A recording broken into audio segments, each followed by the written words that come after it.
जय हिंद दोस्तों, welcome back with the new video.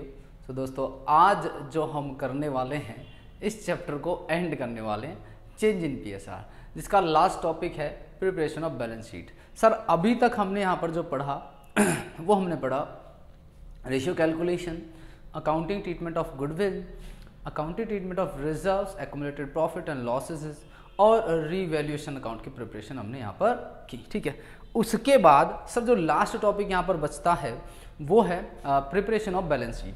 तो हमें अब यहाँ पर क्या करना है, जितने भी अभी तक हमने कॉन्सेप्ट्स किए हैं उन सभी को यहाँ पर फॉलो करने वाले। ठीक है, तो यहाँ पर फॉलो करेंगे अभी हम।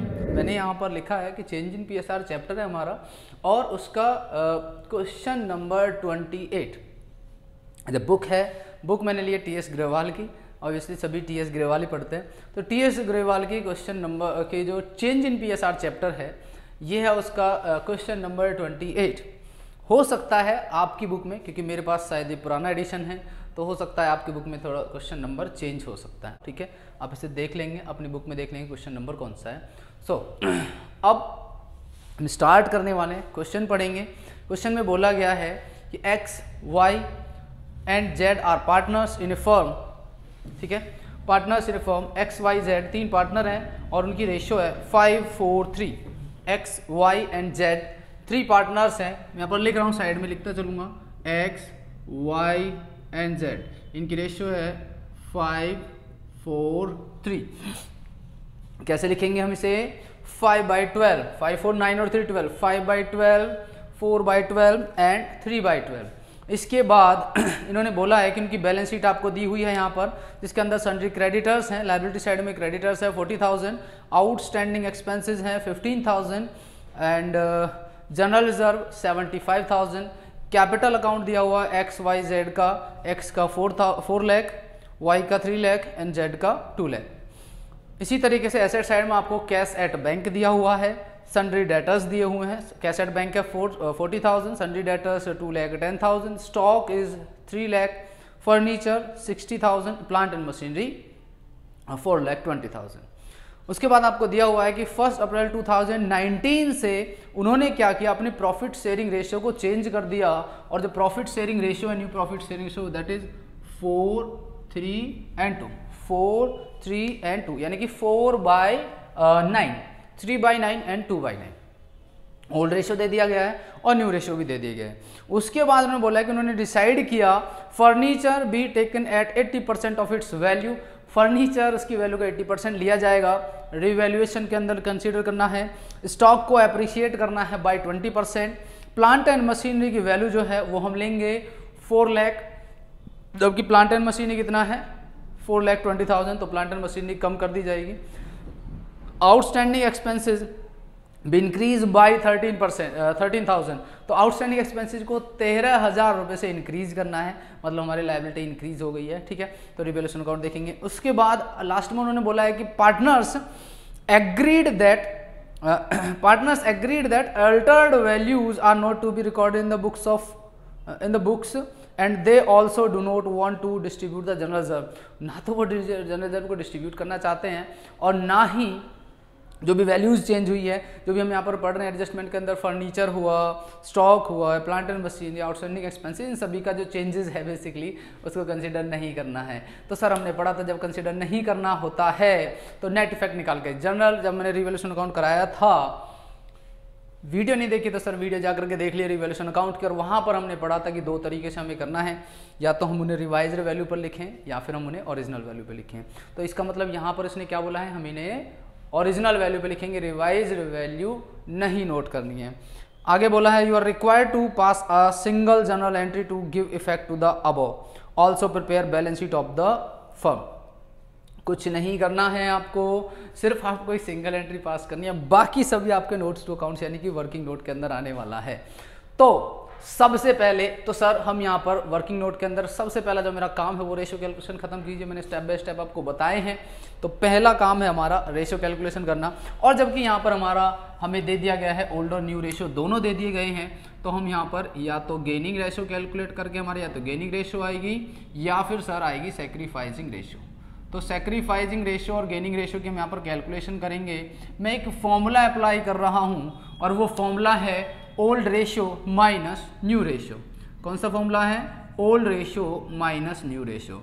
इस फॉर्मूले को अप्लाई करने पर ओल्ड माइनस न्यू रेशियो करने के बाद अगर आपका आंसर प्लस में आ रहा है, प्लस में अगर आंसर आएगा, जो रेशियो आपकी अगर प्लस में आ रही है, प्लस में आ रही है तो सैक्रिफाइजिंग रेशियो है और माइनस में आएगी तो गेनिंग रेशियो है। ठीक है sir. So old ratio of x 5/12, of y 4/12, of z 3/12। इसमें जब माइनस करना है न्यू रेशियो 4/9, 3/9 एंड 2/9। तो अगर मैं यहाँ पर 12 और 9 का एलसीएम लेता हूँ, ठीक है, 12 और 9 का अगर हम एलसीएम लेंगे तो दैट विल बी 36। 36 को डिवाइड करेंगे 12 से, 3 5 जा 15 आ जाएगा ऊपर, और 4 4 जा 16। सर 4 9 जा 36 एंड 4 4 जा 16। ये पहला ही आपका माइनस में आ जाता है, दैट इज 1/36। कितना है सर? 1/36। ठीक है, ओके। अब यहाँ पर हम एलसीएम लेंगे, यहाँ पर इसका फिर से 36 एलसीएम ले लेंगे, और 36 एलसीएम लेंगे तो 12 3 जा 13, 36 और 3 4 जा 12, 12 माइनस 3 9 4 जा 36 में 4 3 जा 12। ये कुछ नहीं होगा, कोई चेंज नहीं है, इसमें कोई चेंज नहीं है। लेकिन इन्होंने क्या किया, अगर माइनस में आ रहा है तो ये गेन कर रहा है। कौन कर रहा है गेन? x गेन कर रहा है, y ना तो गेन कर रहा है ना सैक्रिफाइस कर रहा है। 0 0 आ रहा है, नो चेंज, ना प्लस ना माइनस। इसी तरीके से हम यहाँ पे निकालेंगे इसका, दैट विल बी 36। एलसीएम लेंगे, डिवाइड करेंगे, 3 3 जा 9 माइनस 4 9 जा 36 एंड 4 2 जा 8, तो आपको हो जाएगा 1/36। तो यहाँ पर जो हमारा x है, x कर रहा है गेन, और z जो है, z क्या कर रहा है? सैक्रिफाइस। कितना कर रहे हैं सर? 1/36। ध्यान रखेंगे प्लीज। तो यहाँ पर प्लस में आ रहा है क्योंकि x का, z का जो शेयर है वो प्लस में आ रहा है, तो वो क्या करेगा सर? सैक्रिफाइस करेगा। ये हम पढ़ चुके हैं वीडियोस के अंदर, बहुत अच्छे तरीके से हमने कैलकुलेशन पढ़ा था, वहाँ पर प्लस माइनस करके सारा कुछ क्लियर। तो ये हमारा पहला कॉन्सेप्ट होगा, पहला स्टेप हमारा ये होगा कि हमें क्या करना है सर? रेशियो कैलकुलेशन करनी है। तो क्योंकि यहाँ पर सिर्फ हमें एक एंट्री पास करनी है, तो यहाँ पर हमें गेनिंग सैक्रिफाइसिंग रेशियो कैलकुलेशन करना वेरी वेरी इंपॉर्टेंट। ठीक है, तो यहाँ तक क्लियर हो गया है। आगे अगर हम करेंगे, दूसरा हमारा जो स्टेप होगा वो क्या होगा कि सर गुडविल का तो कुछ हमें दिया नहीं, गुडविल का कोई यहाँ पर पॉइंट दिया नहीं है, तो सर गुडविल नहीं दिया है तो उसको स्किप कर देंगे। ठीक है, गुडविल के बारे में कुछ नहीं बोला है तो गुडविल को स्किप कर देंगे। अब हम चलते हैं सर स्टेटमेंट शोविंग रीवैल्यूएशन। तो एक स्टेटमेंट बनानी है जो बेसिकली हमने पढ़ा था कि जब हम वैल्यूज चेंज नहीं करना चाह रहे हैं, जब हम एसेट्स और लायबिलिटीज़ की वैल्यू चेंज नहीं करना चाह रहे हैं, तो हम यहाँ पर स्टेटमेंट बनाएंगे, स्टेटमेंट शोविंग प्रॉफिट और loss on revaluation, on revaluation. तो एक ऐसी स्टेटमेंट हम बना रहे हैं जो बेसिकली रिवैल्यूएशन पर क्या दिखाया गया, तो प्रॉफिट होगा आपको है, लॉस होगा। ठीक है, ओके। तो अब हम यहाँ पर कंसीडर करेंगे, जैसे कि हमने रिवैल्यूएशन अकाउंट के अंदर पढ़ा था कि रिवैल्यूएशन अकाउंट जो होता है नॉमिनल नेचर का अकाउंट होता है। ठीक है, और नॉमिनल नेचर का जो अकाउंट होगा उसके अंदर हम जो क्रेडिट साइड में क्या लिखेंगे, जो इनकम्स होंगी वो लिखेंगे। दैट मीन्स इनकम्स का मतलब यहाँ पर क्या होगा, अगर किसी एसेट्स की वैल्यू इंक्रीज हो रही है और लायबिलिटीज की वैल्यू डिक्रीज हो रही है, तो सर यहाँ पर उन्होंने क्या बोला है कि जो फर्नीचर है उसको हमें उसकी वैल्यू से 80% पर लेना, मतलब सीधी सीधी बात है तो लेस हो रहा है, मतलब एसेट लेस हो रही है, नहीं लेना है सर क्रेडिट साइड में। ठीक है, मतलब प्लस में भी यहाँ पर हमें नहीं लेना है। स्टॉक को एप्रिशिएट क्या, एप्रिशिएट मतलब होता है इंक्रीज करना, डेप्रिशिएट मतलब होता है कम करना, डिक्रीज करना। सो एप्रिसिएशन मतलब यहाँ पर सीधी सी बात है सर, अकाउंट का जो स्टॉक है, जो स्टॉक की जो वैल्यू है, सॉरी स्टॉक का जो अकाउंट है वो हमें इंक्रीज करना है, कितना परसेंट से? 20% से। सो स्टॉक की जो वैल्यू है वो है सर 3 लाख, तो 3 लाख का 20% कितना हो जाएगा? 60,000। तो मैं यहाँ पर लिखूंगा स्टॉक, क्या लिखूंगा मैं यहाँ पर? स्टॉक। स्टॉक का इंक्रीमेंट कितना सर? 60,000। 60,000 इंक्रीमेंट यहाँ पे कर दूंगा क्योंकि उसने बोला कि 20% जो है स्टॉक जो है वो एप्रिशिएट हो गया, इंक्रीज हो गया। दूसरा यहाँ पर प्लांट एंड मशीनरी के लिए उसने बोला है कि 4 लाख हमें लेना है, लेकिन प्लांट एंड मशीनरी जो हमारा है 4,20,000, तो यहाँ पर तो फिर से हमारा क्या हो गया सर? लॉस हो रहा है। ठीक है। लेकिन यहाँ पे कौन सा लेना हमें, प्रॉफिट्स लेने हैं, क्रेडिट में ले प्लस में प्रॉफिट्स करने हैं। दूसरा उन्होंने बोला कि आउटस्टैंडिंग एक्सपेंसेस जो हैं सर वो बढ़ रहे हैं, इंक्रीज हो रहे हैं 13,000, तो भी सर लॉस हो गया। तो यहाँ पर सर इनकम के अंदर यानी कि क्रेडिट पॉइंट्स के अंदर सिर्फ एक ही पॉइंट आने वाला है। अब यहाँ से मैं लेस करूंगा तीनों पॉइंट्स, क्या क्या सर, फर्नीचर को हमें उसकी वैल्यू का 80% पर कंसीडर करना है। क्वेश्चन के अंदर देखते चलेंगे, फर्नीचर को 80% पर कंसीडर करना। फर्नीचर की वैल्यू है कितना सर, 60,000। सो 60,000 को हमें कितने परसेंट पर रखना है, 80% पर। तो 60,000 का 80% कितना हो जाता है, 48,000। 48,000 पर हमें रखना है, ठीक है। यानी कि उसकी वैल्यू हमने 80% मान लिया, तो कितनी वैल्यू डिक्रीज हुई है सर, 12,000। कितनी वैल्यू डिक्रीज है, 12,000। तो यहाँ से हम माइनस कर देंगे 12,000, ठीक है। तो हमारे लिए एक तरह से लॉस हो गया 12,000। इसी तरीके से हमारी जो प्लांट एंड मशीनरी है वो पहले थी हमारी वो 4,20,000 की। अब उन्होंने बोला है कि इसको आपको 4 लाख मानकर चलना है। तो फिर से यहाँ पर जो वैल्यू जो डाउन हो गई है, प्लांट एंड मशीनरी, क्या है, प्लांट एंड मशीनरी, और वो कितनी वैल्यू डाउन हो गई है उनकी, 20,000 वैल्यू यहाँ पर हमारे डाउन हो गई है। नेक्स्ट उन्होंने बोला है आउटस्टैंडिंग एक्सपेंसेस जो हैं हमारे, आउटस्टैंडिंग एक्सपेंसेस हमारे इंक्रीज हो गए हैं, कितने से सर, 13,000 से। सो 13,000 से ये इंक्रीज हो गए हैं। तो हमें क्या करना है, इन तीनों पॉइंट्स को यहाँ से माइनस कर देना है, कितने से, 60,000। तो अल्टीमेटली बेसिकली तो है क्या कि हमारा क्रेडिट साइड ज़्यादा है तो ऑब्वियसली प्रॉफिट आने वाला है, ठीक है। हमारी क्रेडिट साइड ज़्यादा होते हुए क्या होगा, प्रॉफिट आ गया। तो 60 में से ये आपका 1 2 4 यानी कि 45,000 अगर हम लेस करेंगे, 60,000 से 45,000 लेस करेंगे तो आपका प्रॉफिट आ जाता है 15,000। कितना आ जाएगा sir, 15,000। This is called profit on revaluation, this is called profit on revaluation. अब सर रीवैल्यूएशन के अंदर हमें क्या करना है, अल्टीमेट इफेक्ट निकालना है, ठीक है, ओके। उसके साथ साथ एक काम करते हैं, क्योंकि ये प्रॉफिट है, प्रॉफिट का बैलेंस क्या होता है सर, क्रेडिट होता है। तो 15,000 जो हमारा प्रॉफिट होता आया है, उसी के साथ साथ उन्होंने यहाँ पर बोला कि जैसे जनरल रिजर्व का जो पॉइंट होता है, जनरल रिजर्व को हम पूरी तरीके से क्या करते हैं सर, डिस्ट्रीब्यूट करते हैं। तो सर ये हमारा प्रॉफिट आ गया रिवैल्यूएशन पर। तो हम क्या करते हैं रिवैल्यूएशन अकाउंट में, क्योंकि रिवैल्यूएशन का जो बेसिकली प्रॉफिट होता है उसका बैलेंस क्या होता है, क्रेडिट। अब यहाँ पर बैलेंस शीट में देखिए आप ध्यान से, लायबिलिटी साइड में आपको क्या दिया हुआ है, जनरल रिजर्व भी दिया हुआ है, जिसका बैलेंस भी क्रेडिट होता है, दैट मीन्स प्रॉफिट। तो हम क्या करते हैं सर, उसने बोला है कि आपको सिर्फ एक एडजस्टमेंट करनी है, कुछ चेंज नहीं करना है आपको ज़्यादा कुछ। तो बेसिकली करेंगे क्या कि इसके अंदर एडजस्टमेंट हम कर देंगे, दोनों को ले लें भाई। फिर जब आपका ये प्रॉफिट हो गया तो प्रॉफिट का बैलेंस भी क्रेडिट, और यहाँ पर अगर मैं ऐड कर दूं जनरल रिजर्व, तो जनरल रिजर्व कितना दिया हुआ सर, 75,000। उसका डिस्ट्रीब्यूशन हम करते हैं तो टोटल अमाउंट हो जाता है आपका कितना, 90,000। क्या अमाउंट हो जाता है सर, 90,000। ये वर्किंग नोट के पार्ट्स हैं सर, ये वर्किंग नोट कर रहे हैं, इसमें आपको ऐसे दिखा तो सकते हैं, शो तो करेंगे, बट आपको ज़्यादा कुछ वो करने की जरूरत नहीं है। तो आपका अब यहाँ पे लिखेंगे एडजस्टमेंट, या फिर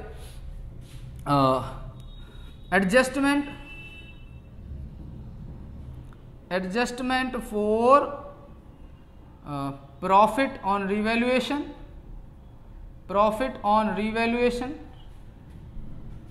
adjustment for profit on revaluation and general reserve. अब जनरल रिजर्व और प्रॉफिट के लिए हमें एडजस्टमेंट करना, तो क्या होगा सर, ये हमारा जो 90,000 आया जो क्रेडिट बैलेंस है, मतलब बेसिकली प्रॉफिट है, तो उसको हम क्या करेंगे, जो हमारी रेशियो आई थी, एक गेन कर रहा था, एक सैक्रिफाइस कौन कर रहा था, जेड। तो हमने बड़ा सर जो पार्टनर सैक्रिफाइस कर रहा है उसकी कैपिटल को हम क्या करते हैं, इंक्रीज करते हैं, बढ़ा देते हैं, उसको शेयर दिया जाएगा, जो सैक्रिफाइस कर रहा है उसको अमाउंट दिया जाएगा। तो मतलब इसको अब कितना अमाउंट दिया जाएगा, 1/36। तो अगर हम इसको डिवाइड करें 36 से 90 को डिवाइड करेंगे तो ये हमारा अमाउंट आता है 2500। कितना आएगा सर, 2500 रुपये। तो अल्टीमेट इफेक्ट जो हमारा आएगा पार्टनर्स की कैपिटल अकाउंट के अंदर, दैट विल बी 2500।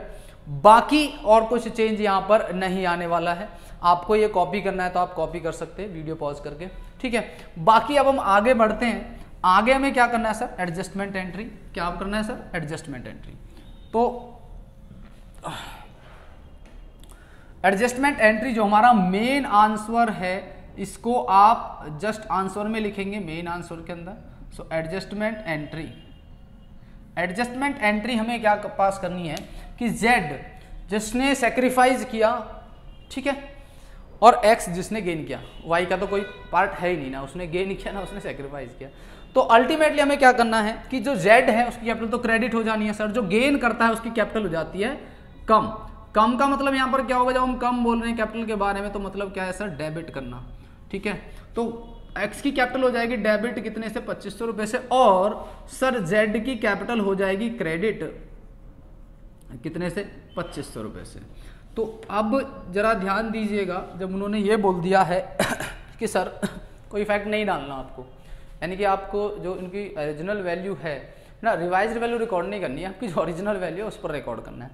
तो ओरिजिनल वैल्यू सर जितना भी किया सब बेकार, व्यर्थ हो गया। नहीं सर, व्यर्थ नहीं हुआ है, कि बैलेंस शीट का जो आंसर आएगा, आपका जो सम आएगा वो तभी आएगा सर जब आप इसका जो इफेक्ट आप डाल देंगे, ठीक है। अब इफेक्ट में बेसिकली होगा क्या कि Z की कैपिटल जितनी भी हमें बैलेंस शीट के अंदर कैपिटल दी है, जैसे मान लो Z की कैपिटल दी है 2 लाख, तो उसकी कैपिटल जो होगी Z की वो 2 लाख के अंदर हम ऐड कर देंगे 2500 रुपए, और X की कैपिटल जो है, X की कैपिटल कितनी है 4 लाख, सो 4 लाख से हम माइनस कर देंगे 2500, ठीक है। तो अब हम यहाँ पर सर कुछ नहीं करने वाले, अब हम यहाँ पर सिंपल एक बैलेंस शीट बनाने वाले हैं, ठीक है। अब मेन हमारा जो आंसर होगा दैट विल बैलेंस शीट, यहाँ पर हम लिखेंगे बैलेंस शीट एज ऑन हमारा जो डेट है दैट विल बी 1 अप्रैल 2019, तो मैं यहाँ पर 1 अप्रैल 19 ही लिख देता हूँ, 1 अप्रैल 2019। तो हम यहाँ पर फॉर्मेट बनाएंगे, तो ये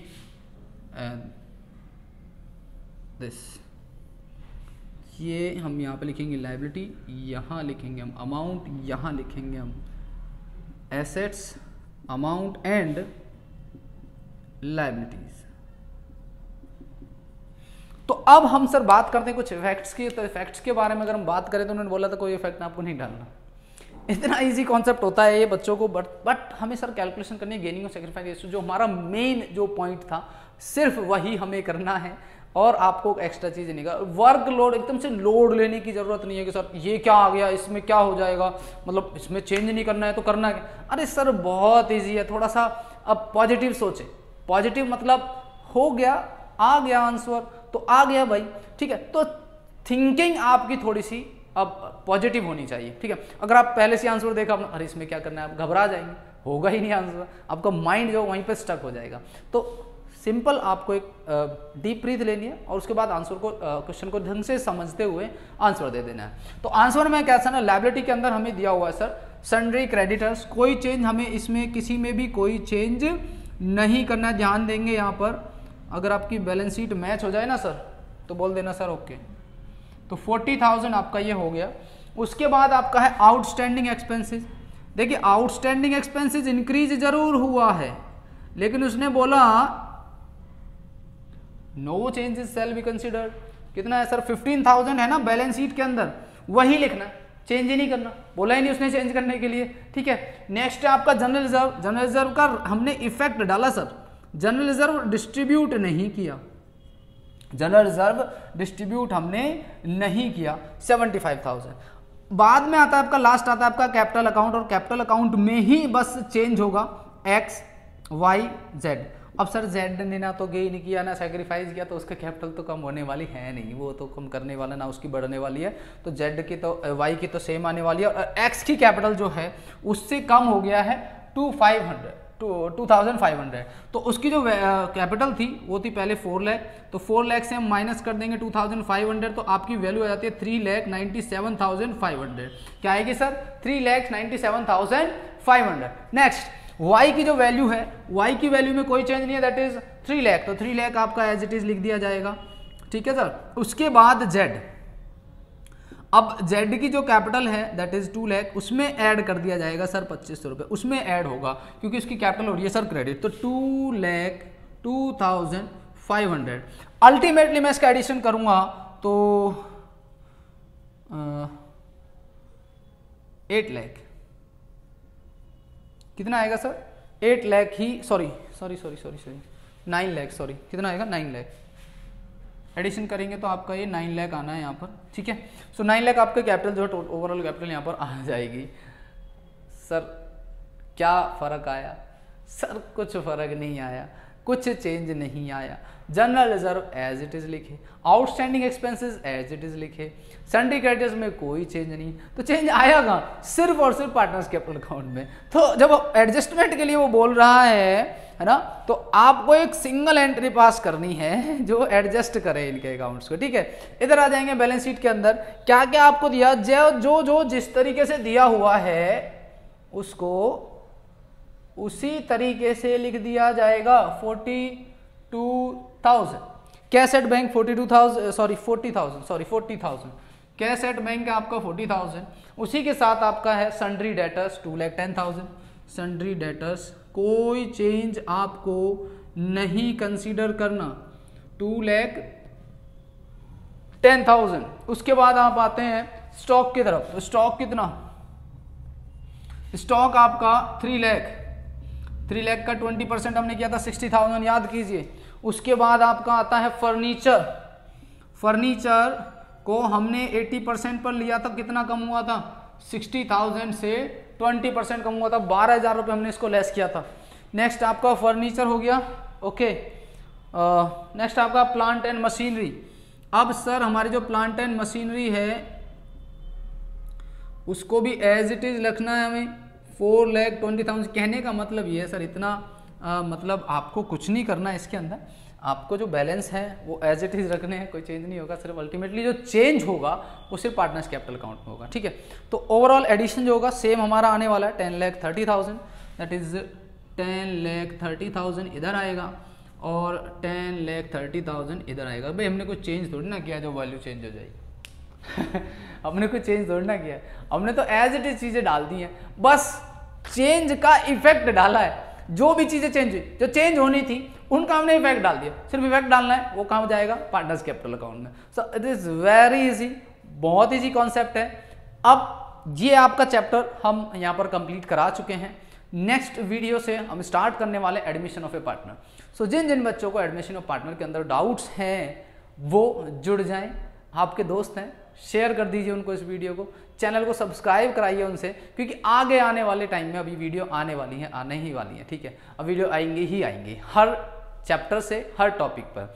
उसके बाद धीरे धीरे हम लोग उसके बाद धीरे धीरे मैं यहाँ पर क्वेश्चंस के सॉल्यूशंस डालने वाला हूँ जो आपके लिए एग्जाम के लिए वेरी इंपॉर्टेंट होने वाले हैं। तो तब तक जब तक पहले हम इस कोर्स को कंप्लीट कर लेते हैं यूट्यूब पर, यहाँ पर वीडियोस में, उसके बाद हम धीरे धीरे उसका आंसर जो है, सॉल्यूशन जो है कराएंगे यहाँ पर, ठीक है।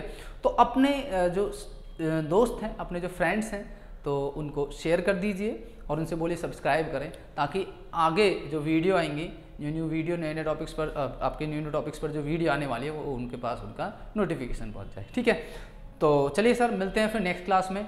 आप इस क्वेश्चन को एक बार देख लेंगे, इससे रिलेटेड कुछ डाउट्स है तो कमेंट कर देंगे, और भी इस चैप्टर में अगर कोई डाउट है तो उसको भी कमेंट कर देंगे, ठीक है। तो मिलते हैं सर नेक्स्ट वीडियो में। Thank you so much.